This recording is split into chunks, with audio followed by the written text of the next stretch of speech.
Well, good afternoon, brothers and sisters. Alive, dwelling in the garden. It's Saigon. And it's now. Yes, today's short episode. Short. Let's see. I have no script. Is it all just a dream? Levels of awareness.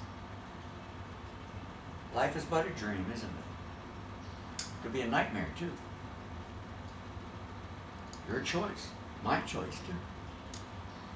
But let's get into it, shall we? Well, relax. Wait. It's turtle time, so we have no rush. We have no rush. And here's the Stickman. Look at the garden. See nice,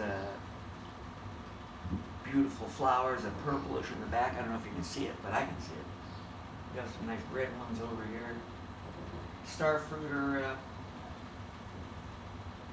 think I need some small starfruit. Yeah, garden's blooming away. Getting grounded, you know. Okay, let's figure out the dream state. Okay, let's see. Awake events, dream events. Remember. Do you remember them? So, for example, during the day, let's say we're awake. Do you remember the events of the day? What happened? Something significant, something little, maybe something that repeats. Do you remember? Remember, you're always a member, but do you remember what's going on? The same as in a dream, the dream events. When you so-called fall asleep and you're dreaming. But it's all a dream anyway, the way I see it. Do you remember the events? Do you remember what happens in the dreams? From my experience, there is no difference in the sense of what actions or things that take place. Now there could be vast differences in terms of the actions, like in these states you actually are flying and other things, but in man's world it's a little bit slower and denser, so we have to fly on airplanes. So, however, there are activities and actions and cycles that are taking place in both of them. Your question is, do you remember those things? I don't know. So that's what we're here to find out. Remember, levels of awareness. Now, how do I do it? To know that this is all just a dream anyway. Just a different part of a dream in a dream in a dream. So I do journaling, you know, just to remember that I'm a member. So I do the journaling in the morning, in the evening, and I do it spontaneous journaling or writing, spontaneously. So if I remember what happened in the day, I'll write it down at any time. If I remember what I had in a dream, I'll write it down. But in the morning, I usually write down, let's say I wake up at 3 a.m. because I have to, you know, use the boys' room. And the reason why I'm using the boys' room is because I'm waking up from a dream, and at that moment I can also write down what I was dreaming. The time, what I can remember what happened, and then I go back to sleep. And I'll have more over the next hour or two before I get up. And then I'll write down more if I can remember. So I have hundreds and hundreds of things written down. And anyway, that's how it's done. So nap, sleep is a cycle. I can't wait to sleep. I can't wait to take a nap because I don't know where I'm going next. Well, sometimes I do know where I'm going. But anyway, it's a cycle. And when you realize that there's no difference between napping and sleeping or dreaming in the day, so-called daydreaming at night and dreaming at night, there's no difference. One is just shorter or longer than the other, theoretically. Longer, shorter, I don't know. What I do know is I travel other places or other existences or realities. It's the eternal now, regardless if you're sleeping or awake. So the eternal now, this is the monad, the all, the nothing. So you're coming out of this so-called nothingness into something, or something into nothing. All the time. Because we are one with all and all with one.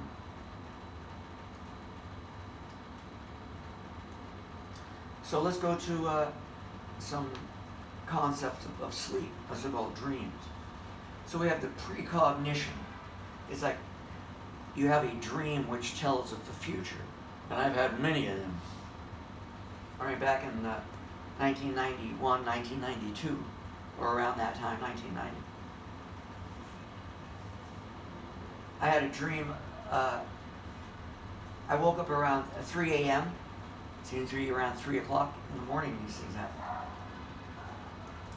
I woke up because I was dreaming of I was in a place, and there were a lot of cables and dust. It was like a factory. I was inside this factory. And there was a piece of paper, and then it lit on fire. And I woke up around, I think it was 3:14 a.m., if I recall right. This one I didn't write down, but I know it very vividly. It's around 3:14 in the morning. And so I woke up in the morning around 5. I prepared myself, and I drove off to the company where I was doing my training, corporate training. I got there around, I think it's around 7 a.m. Takes about an hour to get there. And this is in Finland. It's very dark in the wintertime, all the time. And I'm getting there, and it's dark. The whole place is dark. It's a big paper factory. Anyway, I go into the office, and I'm waiting for the client, and he shows up, and he says, "Hey, I think we're going to have to cancel our meeting." I said, "Why?" He says, "Well, there was a fire last night around 3 something in the morning, and the whole mill is closed down." I said, "Oh, funny you mention it." Now, did I cause the fire, or did I I was aware of the fire before it happened? Who knows? But anyway, that's a fact. It was closed for the day, and then I think I went home. The next dream, it was within a short period of time around that. I was having a dream, and I don't remember the exact details, but what I do remember is that I had a watch on, and bam, it broke. The watch crystal broke at around 3. It was like 3:40 or something like that. PM, I think. And I woke up. It was a scary, kind of a frightening dream. So anyway, within the next day, or within 3 days, I was driving back to home.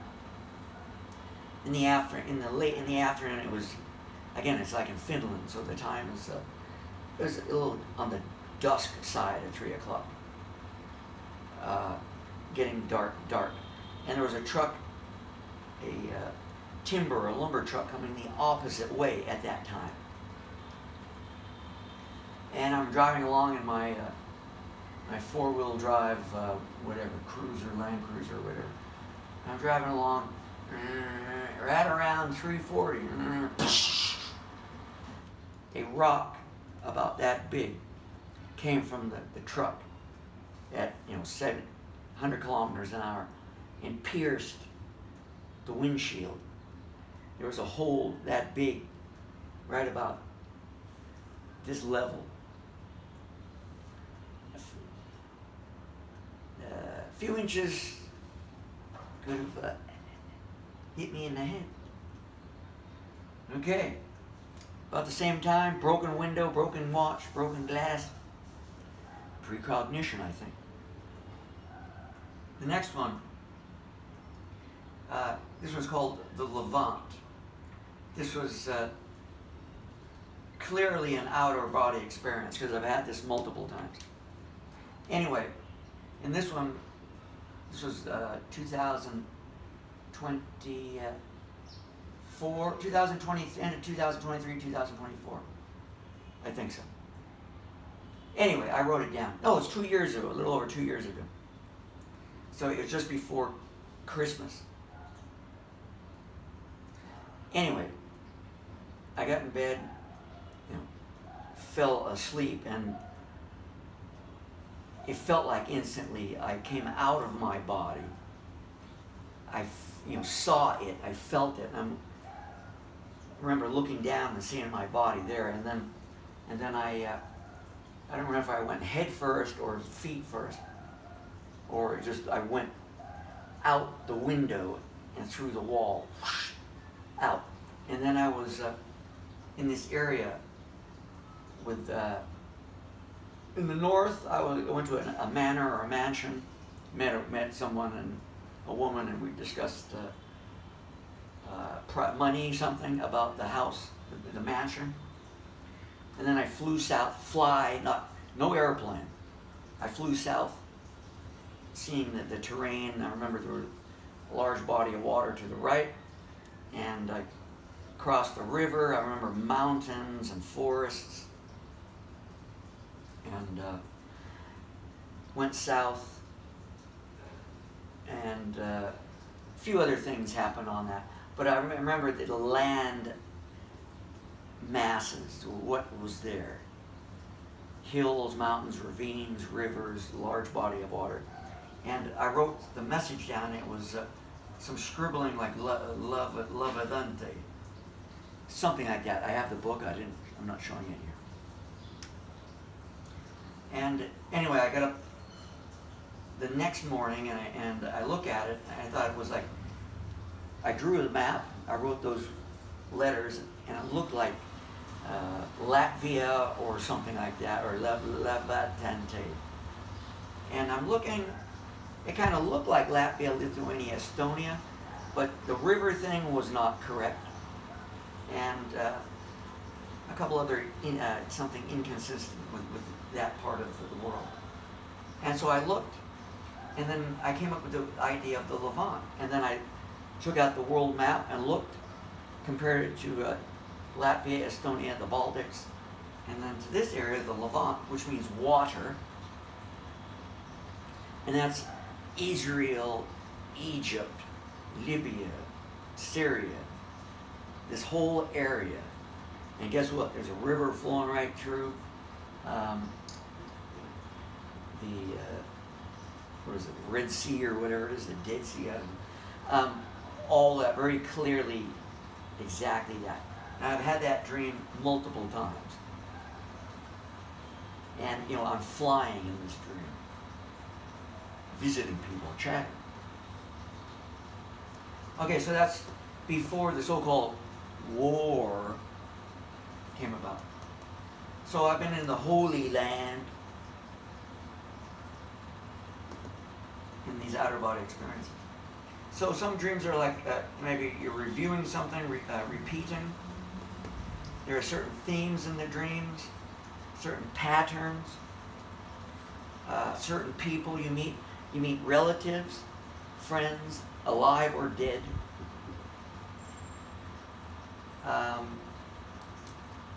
Some dreams you distinctly can touch things and move things. Some dreams are less vivid, but definitely clear as day. Last year I went to Mu Island. I never knew this place existed until I had written that down, Mu, in the morning in my book. Got up the next day, Mu, what is that? What the hell is that? Island of Mu.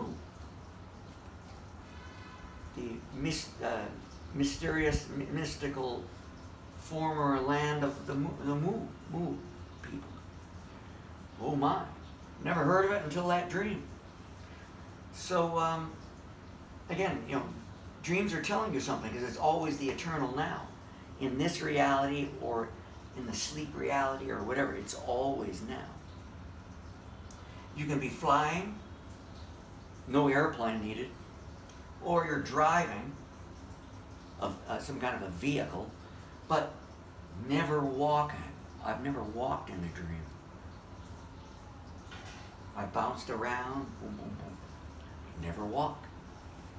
So I think I'm going to leave it on that. Dreams are nice. I can't wait for my next nap or sleep. And today I didn't have my nap because I wanted to make this video. It's turtle time. I'm going to wrap it up. It's the eternal now. There's only one enjoying itself.